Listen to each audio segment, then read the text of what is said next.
Quand même avec le beurre à l'ail, tout ça. Oui, bon, ça peut se manger en été aussi, mais bon, moi je préfère ça. C'est un peu lourd à l'apéro, peut-être les escargots, non? On mange plus rien à table. Dites pas ça, des bourguignons.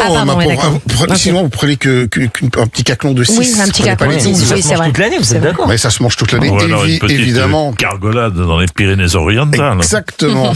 Mais moi, je vous ai choisi un incontournable qu'on trouve sur les marchés, dans les boulangeries, et qu'on déguste avec un petit verre de blanc. On en parlera tout à l'heure. Les gougères. Vous voyez ce que c'est? Ouais, bien sûr, mais c'est bourguignon, les gougères. Exactement. Donc, une petite boule de pâte à choux enrichie de fromage, qui est née au 19e siècle.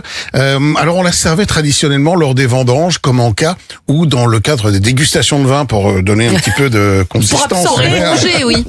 Exactement. Alors, comme vous l'avez dit, oui, c'est absolument bourguignon. C'est même dans l'Yonne, a priori, du côté de Flogny-la-Chapelle, que serait née la recette de cette gougère contemporaine.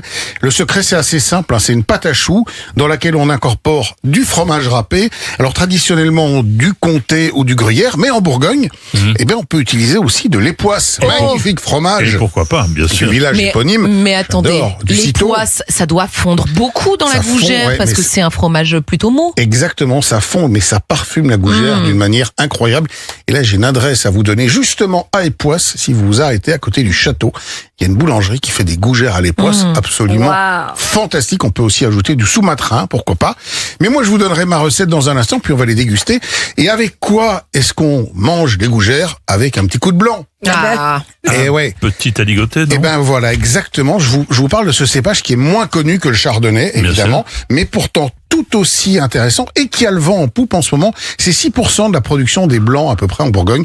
Et pour en parler, je vous propose qu'on retrouve une productrice d'aligoté, le domaine Agnès Paquet. Bonjour Agnès. Bonjour à tous. Bonjour Agnès. Comment allez-vous?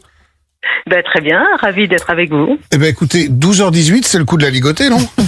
Exactement, c'est l'heure. Alors je disais, c'est un cépage qui a longtemps été un peu pas très valorisé. C'était le cépage du petit blanc sans grand intérêt face au prestigieux chardonnay. Et en ce moment, il a le vent en poupe, non? Alors complètement, c'est vrai que pendant longtemps c'était un cépage, déjà c'est un cépage qui est très productif naturellement, il était planté dans des terres très riches, donc on produisait pas forcément de la qualité. Et, il y a quelques années, une petite équipe de viticulteurs se sont dit il faut qu'on redonne les lettres de noblesse à ce cépage-là, et maintenant il y a toute une clique de vignerons qui font de très belles choses. C'est un très bon cépage, c'est un très joli cépage en effet. Alors vous en faites évidemment, ça représente quel pourcentage de votre production? Moi, c'est une grosse cuvée, ça représente une dizaine de %. Donc, c'est quand même assez conséquent. Alors, ce qu'il faut dire, c'est que c'est un vin qui est en général un peu plus simple, en tout cas que le chardonnay, un peu moins élevé et un peu plus tonique. Mais c'est un cépage qui donne des vins aussi plus abordables. Oui, complètement. Après, ça peut être les mêmes tarifs qu'un Bourgogne chardonnay quand on le travaille bien, parce que pour faire du bon aligoté, faut le travailler correctement, donc avoir des rendements moindres, faire des élevages, pourquoi pas en fût. Faut être aussi attentionné avec l'aligoté qu'avec le chardonnay pour faire de belles choses. Alors gustativement, avant qu'on en serve à Jean-Pierre et à toute l'équipe, quelle est la différence entre l'aligoté et le chardonnay justement? Alors l'aligoté, c'est un cépage qui sera un peu plus acide, un peu plus frais, donc un peu plus tonique, comme vous le disiez, alors que le chardonnay est un cépage plus rond, plus gras, plus riche. C'est pour ça qu'on dit souvent que l'aligoté va très bien pour un apéritif, parce que ça reste frais. J'ai une question de novice en œnologie, Agnès, ne m'en voulez pas. L'aligoté n'existe uniquement qu'en Bourgogne. On peut pas avoir d'aligoté sur d'autres blancs à travers la France? Alors, on peut en avoir sur d'autres. Alors là, en fait, vous me piégez. Je vais essayer de donner une réponse. Olivier doit pouvoir répondre. Alors, en fait, l'aligoté, c'est un cépage. Donc, c'est un cépage qui est très, très, très majoritairement planté en Bourgogne. Je crois que 90% de l'aligoté du monde se trouve en Bourgogne. Alors ça veut pas dire qu'il n'y a pas quelques plants ou quelques égarés ailleurs ou des gens qui s'amusent à faire une cuvée d'aligoté en dehors de la Bourgogne, mais c'est vraiment à la marge.